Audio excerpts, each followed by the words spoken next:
Here at the Next Web, I'm talking to Mike Wheely from the company Niantic, and they hit oil with Pokemon Go. I mean, what happens with a company when you basically do Pokemon Go, and everybody starts running and flying and being crazy about it? Let's ask the guy.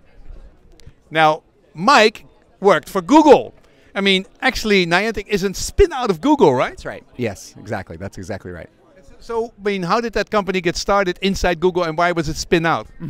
Our founder, John Hankey, Niantic's actually his fourth startup. He had a couple gaming startups. He had a third startup called Keyhole, which became Google Earth. Of course, Keyhole. Ah, it's the Keyhole guys. Yes, exactly right. And then Niantic was founded within Google. We spun out in October 2015 and became an independent company, but still working very closely with Google teams like the Cloud Platform team and the Google Maps team. How many people worked in the company? We spun out with 35. We were at around the 50 range when Pokemon Go launched, and now we're just over 100. 100 people. So you had this platform, right? It really was a platform to have augmented reality, in games. Yeah, that's exactly right. We had two apps to start with, Field Trip and Ingress. That's where we got a lot of our learning. They were basically R&D projects to figure out, will this even work? Will consumers even get out and go play outdoors? Oh, yes, we will! My kids, stop the car! Stop the car now! I have a Pokemon!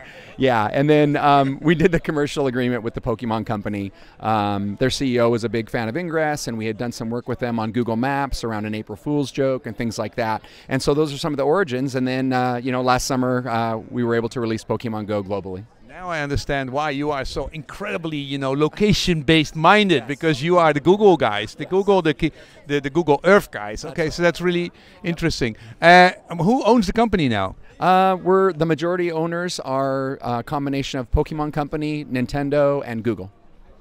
Okay. Yeah. And of course, the management has also a little bit of. Just like any company, yeah. Just yeah, but okay, but still Google together with Pokemon, and the third one was. Nintendo, the Pokemon Company, and Google, yeah. Okay, so it's unreal scenario. Now, first, interesting statistic. How many miles were walked, by Pokemon people? 100 million, 500 million, a billion? We're currently at over 11 billion kilometers. 11 billion kilometers. By how many people? Our current MAUs are in the 65 million range. So. Okay, and so 65 million. That means 100. How many people say? How much is that per person? Miles per person. Man, we're going to calculate that. Right now. Yeah. So that's 120 miles per person. Kilometers. Okay, good. Fair. You're civilized. Base. That's the math. It's and how many? And now it's 65 million people who use it. And how much was it at the high point? We're in the hundreds of millions at the peak. When we launched. That is a little bit late, but still it's 30 or 40 kilometers per person. It's ridiculous. Yeah, and that's one of the points of the game is to get people out in their neighborhoods, discovering their communities, and discovering the world around them. Yeah. I had a lot of people who were very enthusiastic and got crazy. Hospitals. We had another middle of people who basically get us out of there. Who put in those Pokemons? Who decided where to put the Pokemons in? We have locations that we curated over 4 years with Ingress, and we use those locations. There's over 5.5 million locations in Ingress, and we curated a subset of those and put those up as gyms and Pokestops in Pokemon Go. So did the locations have any say in it, or could they volunteer, or could they say no?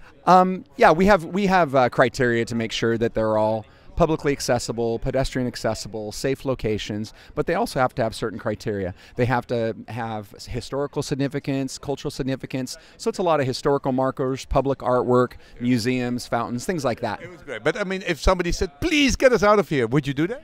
We have done takedowns for locations at the request of property owners, yeah. Okay. What is the business model behind Pokemon Go? Where does it, how does it produce money?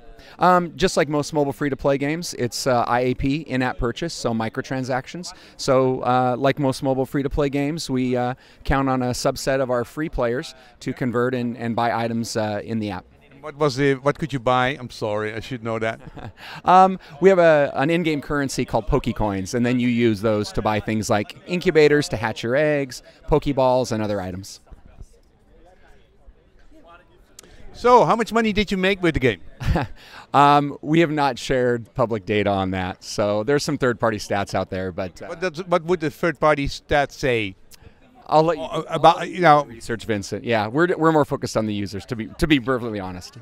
So now it's 65 million. Is it now holding steady, or is it now time for something new? You know, with these kinds of games, they're kind of like MMO games and in kind of the classic gaming genre. You know, you've got to keep producing content and new features. So we're really excited about the summer. We've got some big plans. We've talked a little bit about how gyms, the gym mechanic and gym battling is something we need to improve, and that's something that you'll hear about from us. What is the gym battle? Gym battles, other than so there's two kind of core game loops in Pokemon Go. The one is to capture Pokemon, which is everyone's familiar with, but also you can be a member of one of 3 teams, and you can take battle out for control of different territories, and that territories are called gyms. And so yeah, we just have a lot of feedback from the community who's given us some great ideas, plus we've got some of our own to make those gym battles more compelling. So you're located in Silicon Valley, or are you also now spreading out all over the world? Yeah, our headquarters is in San Francisco, California, in the United States, but we've also got offices in Seattle, Tokyo, and a few other places as we expand the team. You've shown the way of augmented reality, that people really like it in an unbelievable, incredible, passionate way. What do you see as trends for augmented reality for the next 3 years? I think the most exciting thing is we're just getting started. You see some of the announcements that were made by some of the bigger companies over the last few weeks. Like what? Facebook, Google, Snap, some of the things that they're doing to take kind of the basic AR and take it to the next level. And we hope that we can continue to be part of that trend. You say you're a platform. I mean, can people use your platform to make games themselves? Yeah, we don't have any APIs available yet, but that is a long-term goal of ours. We've been saying for over 4 years that we've got these platform aspirations, and yeah, we want more developers to be able to build on top of our tech in the long term. What's your background? I've been in entertainment marketing most of my career. 5 years at Disney, 11 years at Electronic Arts, and about 5 years with Google. Mike, thank you for coming to Amsterdam and sharing the story.